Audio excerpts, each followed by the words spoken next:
Hello and welcome to Capital Insight. I'm State Representative Kevin Mannix from Salem, and I'm your host for this program, which is designed to give all of us a little more insight in the doings and goings-on around our capital. Our guests today are a couple of special people who have special concerns about our pets and our animals in the community and how we humans interact with them.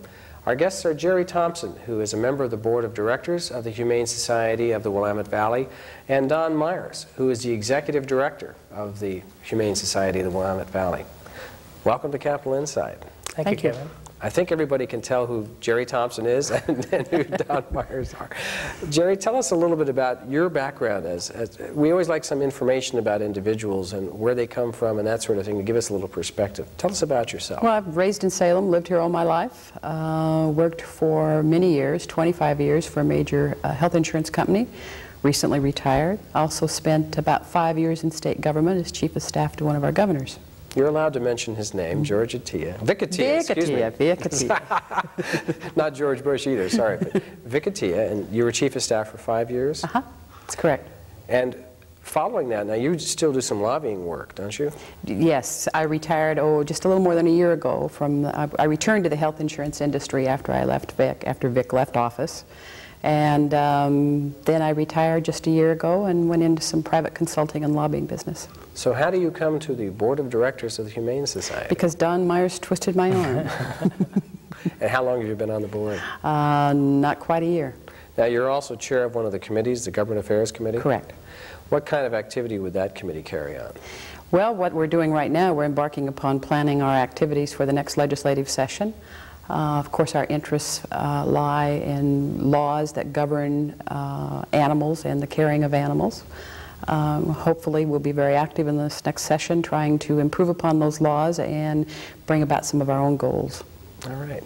Well, Don, you've been on our show before, but for the benefit of folks who've missed that program, can you tell us a little bit about yourself? I was born and raised in Northern California. I've lived in Oregon since 1977, so I consider myself an Oregonian. Yes, all is forgiven. You are now an adopted son. That's right. I have the moss on my back to prove it. I've been with the Humane Society for almost 4 years. It's an excellent organization. Prior to working with this fine group, I was an executive director with the March of Dimes, and my last position with the March of Dimes was in Austin, Texas, and I had 6 offices in Central Texas that I managed for them.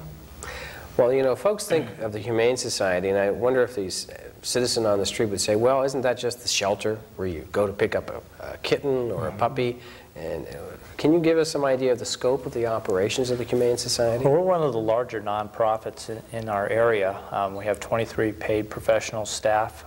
We're open 7 days a week, like you mentioned, to shelter animals. We're there for any type of animal, mainly companion animals, dogs and cats. And last year we received more than 11,000 animals at our shelter. We also have a cruelty investigation program. We have 2 full-time cruelty investigators that work in conjunction with the Sheriff's Department and municipal police departments. Well, let me ask about that for a moment. Okay. I don't want to cut off the other things, but on the cruelty investigation, if I understand it from what I've read in the papers, you've worked out, in effect, an arrangement with county government and the Sheriff's Department on how you carry this out. Can you explain that a little bit? Well, we get a lot of calls on animal abuse and animal neglect at our shelter, and then the Sheriff's Department receives some also, and everything's referred to our cruelty investigators. We go out and do the legwork, if you will, and investigate the situation. And our main goal is to educate people, you know, and give them information. We give out thousands of pounds of dog food and dog houses and such. But there are situations where we just, the abuse is so rampant and there's such a bad problem that with the Sheriff's Department and the DA's office, they prosecute. Now, you've mentioned the shelter activities.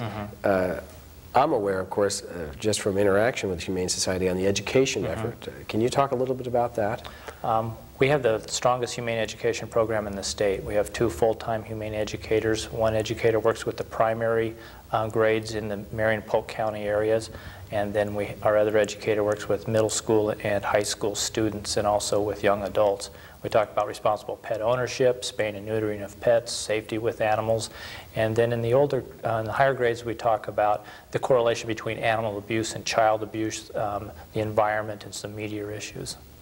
Now, Gerri, as a member of the Board of Directors, can you give us some idea how the board works to oversee the activities of the Humane Society? We act a lot like any typical board does, more of a policy-setting board than we are involved in the day-to-day activities. For example, currently underway is finding a way to give the employees of the Humane Society a better working environment as far as it relates to fringe benefits.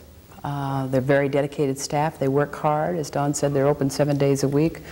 A lot of stress involved, believe it or not, in taking care of those unwanted animals that land there.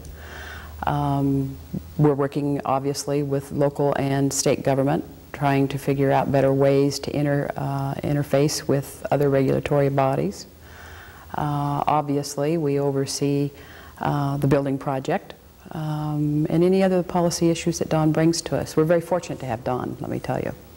Well, you're different in the sense that, I mean, some communities there may be what people think of as the pound, which may be a government operation. Right. The Humane Society is really a nonprofit corporation that depends on a variety of income sources, I assume. Would either of you care to talk about the income sources for operations and how you handle that? That's my reason for living. We have a diverse revenue sources. We have an auxiliary, and we have a thrift store downtown Salem, which generates about $70,000 a year. We have a very strong working relationship with Marion County. We have a contract with them. We do not receive United Way money, money from the federal or the state government. So we do a lot of fundraising. We do a lot of direct mail, special events such as golf tournaments. We have a telemarketing campaign. I got to interrupt you again. You say, I want to hear this again. We do not receive any money from the federal government or the state government. Or the United Way. Or the United Way. Right. And yet you manage to carry on these extensive programs. Our operating budget's $750,000 a year.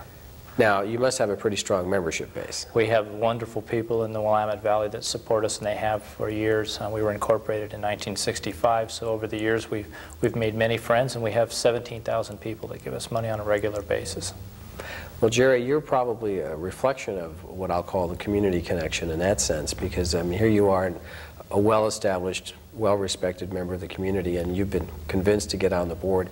Is that one way that connections are maintained with the community, by having board members who come in from all walks of life in our community? Can you give us some idea of the diversity that you have on the board? Oh, sure. We have insurance executives, we've got real estate people, we've got housewives, help me, Don, we've got attorneys, CPAs. State employees. Mm-hmm. Just cover the whole range for the community then. That's right. Nearly every walk of life is represented, and Don's basis for contributions come from nearly every walk of life as well. Now, there is a big project, and we really need to talk about it early in the program, relatively early, because I want to make sure we talk about the fundraising for the new development, the building project. And Don, why don't I ask you to tell us a little bit about that? We've been in the same physical plant for 24 years, and we've estimated 350,000 animals have come through our front doors. That's a lot of wear and tear, and a lot of people that have come through our doors. So our building is worn out. It's too small. It's about 8,000 square feet. And our board of directors is preparing for the 21st century. And to better serve the animals and serve the public, we need a new shelter. So we have been working for the last year and a half with Karkin, Arbuckle, and Kostick, a wonderful architecture firm in Salem. We went through 13 drafts of our blueprint and finally found one that we really like. And we will begin construction of a 20,000 square foot brand new animal resource center this summer. Well, the folks will have a chance to see a drawing of this resource center on the screen. And you said you're going to start construction this summer? That's correct.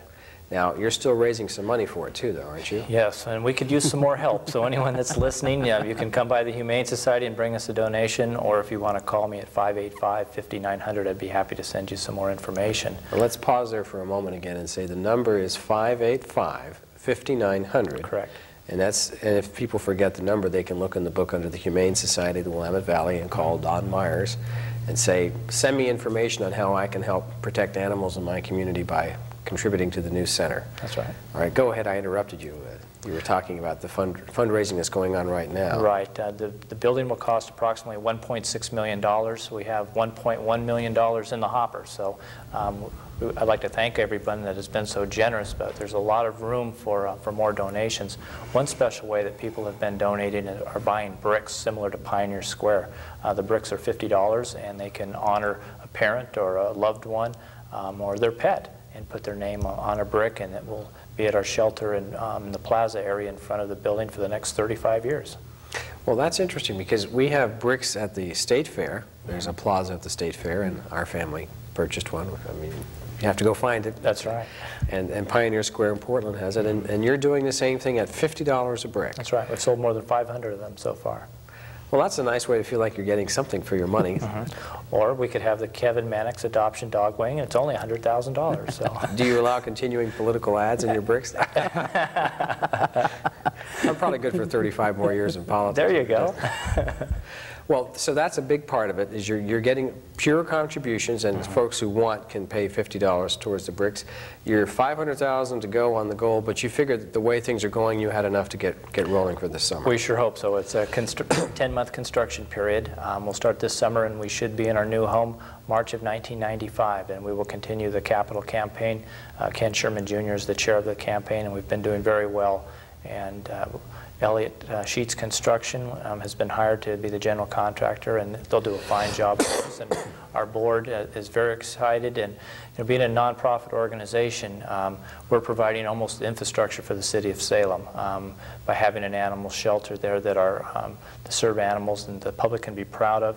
And we'll be in business in this building for at least 35 to 40 years. Where will it be located? 4246 Turner Road. We own that 9 acres free and clear.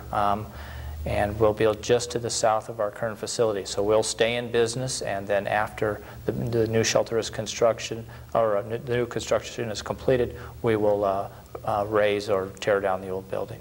And of course recycle most of it. Very good. I'm going to pause for a moment and mention to our audience that you're with us on Capital Insight. I'm State Representative Kevin Mannix from Salem, and I'm your host for the program. We have two guests today talking about the Humane Society of the Willamette Valley and their programs, and especially their building project which is going on. We've got Gerri Thompson. She's a member of the Board of Directors of the Humane Society, and Don Myers, who is the Executive Director for the Humane Society.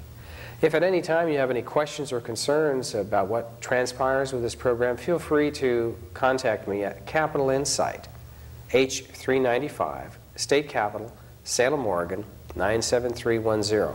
And we'd be happy to answer any questions or concerns. We were just talking about the building development project and the exciting prospects for new construction, but the Humane Society is not just the building, not just the animals in the shelter, not even just the folks who are involved directly. It seems to me from watching your programs over the years that there's a lot of community involvement and social policy development about how we deal with our animals. Would either of you care to talk about that maybe from the government affairs perspective? I mean, I know I worked closely with the Humane Society on the pet theft legislation. We needed that kind of support. Which one of you would like to grab on that one? Gerri? Let me start and then I'll let Don finish. He's a good cleanup man. I think there are a lot of relationships between humans and animals. I think animals certainly serve us well. I'm sure you're very familiar with the programs where they have animals taken into senior citizen centers, help the senior citizens, nursing homes, those kinds of things. But there's the other side of it too, and that's families who think they want an animal. Christmas time, they get an animal for a gift. Within a few short weeks, they realize they don't want the animal anymore. They don't know what to do with the animal. They end up taking them to the Humane Society. Thank goodness we have a Humane Society. Thank goodness that we have someone there that cares, takes care of those animals, and tries to get them adopted. Obviously, there are some animals that are not adopted, and again, we have the Humane Society that handles that for us. Saves the taxpayer dollars, saves the taxpayers many dollars, in my view. If we did not have the Humane Society, where would these animals go? Obviously, we'd have to look to county government or city government, and there go our tax dollars again. Well, you raised an interesting point, if we can pause for a moment, and that is, we hear a lot of folks talking about privatization of government operations.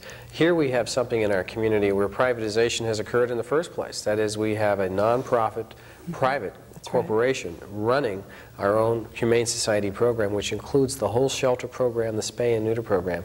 So it's pre-packaged for us. We don't have to convert it. All we need to do is adopt it ourselves and provide some support for it through our voluntary contributions. And I think that's a compelling point that you've made there. That's right. Well, I interrupted you a bit. That's all right. That's all right. That's fine. We are also very interested in this spay-neuter issue. We are hopeful that we can encourage all facilities like the Humane Society here in the Willamette Valley to encourage spaying or neutering of animals that are adopted. Obviously, this is our way of trying to reach to that uncontrolled pet population that causes the need for the Humane Society like we have here in the Willamette Valley. That's going to be one of our issues that we're going to work very hard on. Don, did you want to pick up a bit on the issues and how there may be some legislative direction or direction at the county level? Well, there's a lot of opportunities to improve the state of animals in our community. Spaying and neutering, of course, is a huge issue with us.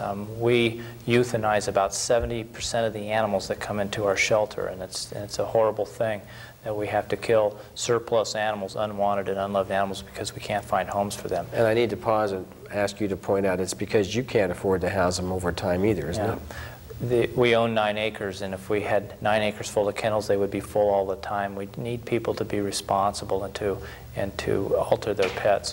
One piece of legislation that we were unsuccessful in getting passed last year, and we will go back again in this session, is to require all animal shelters, municipal and county facilities across the state to collect a deposit when they adopt out animals from the shelter. We've been doing it for years, and we have about a 98% compliance rate on spaying and neutering of animals, the 2,000 animals that go out of our shelter adopted every year.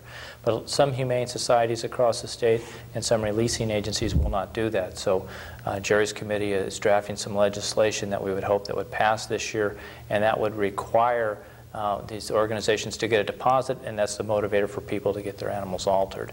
We also launch a spay-neuter campaign every year. We know it's a multifaceted approach with education and with the encouragement of people through our newsletter and PR campaigns. And also you need some legislation in there to really make the program work. I'm going to just throw out a question that's off the top of my head. And I get dangerous when I do this, so watch out. But have we ever thought about a taxation scheme, and I'm making this up as I go along, so bear with me, where we say that if you want to have a non-spayed or neutered animal, that you have to have it licensed and pay a small tax for that. But if it's spayed or neutered, you don't have to have it licensed and you don't have to pay a tax. Now, that's sort of a reverse incentive program, and I'm not aware of any community in Oregon that does that. Or is it done anywhere? And again, I didn't mention this before we started the show or anything. I'm just throwing it out. These crazy ideas come to my mind. There's a lot of ways of approaching a spay-neuter incentive. Of course, in Marion County now, there's a differential on dog licenses. It's cheaper if you have your dog license. So over a 10-year period, you'll save a lot of money, more than what... Okay, so for dog licenses in Marion County, they already have that kind of incentive. That's right. We're seeing the amount of dogs in our shelter going down, but we're seeing the amount of cats rise because there's no licensing for cats. The ownership of cats is really up in the air. If somebody has a cat that's an outdoor cat and they feed it once a week or a couple times a week, it's quote-unquote their cat. Well, this cat is going out and getting pregnant or impregnating other cats, and we get box after box after box of unwanted kittens all summer long. And because people aren't responsible and they don't have their cats altered, and there's no financial incentive. So we know the financial incentive works, and we could use some work in cat licensing and encouraging cat owners to have their animals altered. Now, as we talk about the legislative themes, we worked together on the legislation last time to provide this deposit program, and sometimes you do have to go back to the well a second time to retrieve the water, and we'll be doing that. Sure. Will there be some changes that you're going to be proposing in this? Last time we tried to make it a pretty balanced program to make it attractive to everybody. Have you had some ideas about how you want to change the program? We're working on that right now, Kevin. Dawn has put together an outstanding government relations committee that I'm working with, and we're reviewing what we did the last session, seeing where we can improve, what we can do better. And in fact, we just had a meeting this last week, and the process that's underway right now is to take a look at that legislation, see what we want to do with it, and what changes we might want to make. So it's a little early to answer your question directly, sure, but give us another week or two and we'll have that answer. I'm sure I'll be hearing from you anyway. Absolutely. One of the things that we see in the legislative process is it's amazing. Folks think, well, you file a bill and it gets heard by a committee and then it gets moved or doesn't get moved, but it's really a much more complicated process because it deals with what party's in power of the House or the Senate, and then is the sponsor of the bill with the party in power or not, who's the chair of the committee, what committee does the bill go to, what time of day is it, Did the chair have a good morning or a bad morning? And we've seen some of those, and I'm not going to pick on any given personalities, but we've seen personalities at work in this process. I guess it takes some time, and you've had the experience with this, Gerri, to figure out, it's like getting through the wilderness. There's several routes you can take, and sometimes you have to make some detours to get through. My observation would be that perseverance is probably the most important factor in getting legislation through, assuming you have a good idea in the first place. Sure. Good ideas don't necessarily go through overnight, and unless it's some spectacular big issue that everyone's up in arms about, it takes a lot of background work. And you've had experience with that as a lobbyist, so I would think that that would help us with the legislative moves. Hope so. Hope it helps. I also have to keep reminding all of us that it's a step at a time, too. I think we also have to learn how to utilize our huge constituency out there. Sometimes we forget how large that constituency is. That's a great point. I have to say, it's called the pet theft bill, but it really wasn't. It was much more than that. It was people misrepresenting to folks that they wanted to adopt. They read an ad in the paper, they come by, they say they want to adopt your pet, you're moving to California or something, you have to leave your dog behind or whatever. They would misrepresent themselves, and then they would turn around and sell those animals to animal research brokers who would then resell them to labs. The legitimate labs didn't want to have anything to do with this kind of improper activity, but we had no laws against it. And we didn't have enforcement laws in the criminal code for people actually stealing a pet. It's of such little real value that it was hard to peg a value on. Let's face it, most of these are not pedigreed dogs. Right. And so we put together legislation, and some legislators thought it was kind of cute or funny, and they would come up with these cute phrases. But then we got animal owners and animal lovers to start contacting legislators and coming back and saying, you think it's funny, I'll tell you how I feel if my pet is taken from me, and how important the relationship was. It's amazing how the politicians changed their tune, and it was no longer a laughing matter after they heard from those constituents. Well, I think one of the problems, Kevin, is that with all of the issues facing the legislature, whether it's budget, revenue, whatever it is, it's very difficult to take the seriousness of the animal situation. I mean, it's very low on the priority poll, as you are well aware, in comparison to everything else. And what we have to do is raise that priority. We have to raise that priority, make people understand that this is just an important link to those budget issues as a lot of other items are. Well, I'm developing a bit of a reputation for always handling some sort of an animal bill each session. This last session, we also managed to do the assistance animal protection legislation, where, say, a seeing eye dog may be attacked by somebody, and it wasn't considered very serious because it was just an attack on an animal. Of course, in and of itself, an attack on an animal is inappropriate, but it was particularly devastating in terms of the expense of training. I won't give you the speech on it, but we managed to get that legislation through. And I was amazed at how important it was to the disabled community. That's right. To see that some people could pay attention and care. And then you learn about there are also hearing dogs. And there are dogs who are assistance animals who can help people just bring things to folks who are physically disabled. That's right. I was amazed at the education we were able to provide to legislators about the number of things that special animals, assistance animals, do to help people. Many of our animals from our shelter go down to Dogs for the Deaf, and they're trained to help people. I should add quickly, too, that there's also search and rescue. That's right. Animals that are protected now by that act. So you're germinating some new ideas for further progress next session. That's right. We're working hard at it. You'll hear a lot from us. Well, one of the things that folks in our audience can remember, too, is that we need to make sure we have legislators who are sensitive to not just the big stuff, but all that little stuff that helps sort of hold the fabric of our society together. Well, it's like you so often hear that we have a tendency to treat the symptom, or treat the disease, not the symptom. Don mentioned earlier that there is now a proven correlation between child abuse, animal abuse, adult abuse for that matter. The Humane Society handled a very tragic case with a cat. I'm sure you read about it. Those things are very tragic, but they also, I think, are indicators of bigger problems that we, the taxpayers, are going to have to take care of. I mean, we've got people that are disturbed and act out on animals, hopefully not children, but we know they do. So when we have animal abuse cases, I think that's something that we need to look into even farther.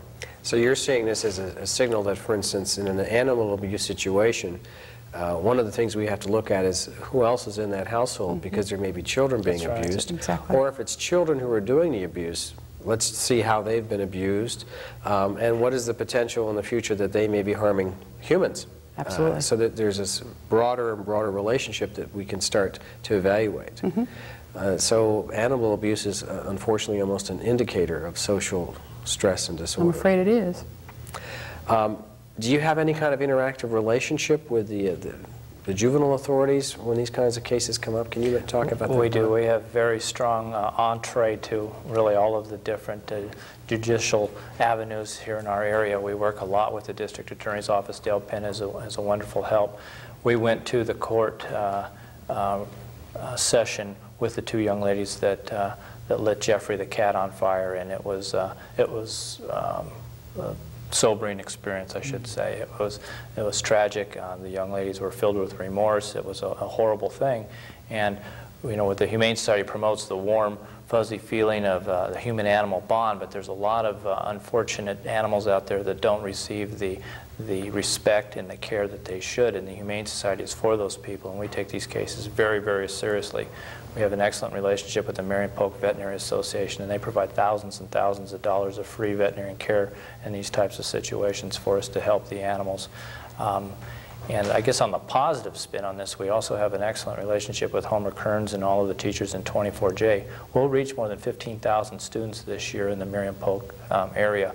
We know that we're doing a great job with the kids because their parents are in the shelter that weekend adopting pets. We get tons and tons of thank you letters from them and posters. We have a summer camp for kids, and they come out to our shelter. We have promising veterinarians go through the camp every year. And kids do care, and kids need to hear that humane message because they're better classmates, they're better members of their family, and ultimately they're better citizens from hearing our message. Well, part of your message has been don't litter, spay and neuter your pets, which I think was a very compelling way of bringing around, of course, Oregon's tendency to want to keep our communities clean, but there's another type of uncleanliness in the sense of unwanted animals being left in the community and then not cared for. Have you had much success in terms of getting the media to cooperate and spreading that message, or do you have to pay for the, I see some of those billboards, do you have to pay for those, or how does that work? Accurately Communication donates that space to us, and the Statesman Journal also sponsors our spay-neuter campaign with Marion Polk Veterinary Association, and they're very generous by providing space for us and getting the message out. It's hard to measure the impact, but we get a lot of phone calls, and again, it's one of the facets that, that the Humane Society uses to encourage people to value animals and to do the right thing. As we wind up with only a couple of minutes left, I'd like you to think about this and perhaps remark on it. Isn't it nice to have an entity in our community that isn't asking for tax dollars, is asking for voluntary contributions, is performing a very important function, is not complaining about Measure 5, although I have my own complaints about it, but I'm just trying to put this in perspective. You're trying to face the challenge of the future with the building campaign. You're more than 2/3 of the way there. You're looking for more community support. You're working with kids, with educators. How does it look for you for the next few years? And Gerri, I'll ask you to comment for the Humane Society. Well, I think with Don's leadership, it looks very promising. Don has done a tremendous amount for the Humane Society here in the Willamette Valley. Education is obviously a very big part of the role. Contributions are even a bigger part of the role. And I have to just tell you that I'm very excited about it. That's why I'm part of them now. I, like you, like what they're doing. I appreciate what they're doing, and it's my turn now to get back to them. Don, I'm not going to let you say anything because I'm getting the signal that we have to wrap it up. And actually, I shouldn't let you say anything because such nice things were just said about you. I'll pay her that $50 later. I really appreciate you both joining us on Capital Insight. And thank you, members of the audience, for joining us on Capital Insight. We hope to see you again soon. Thanks again.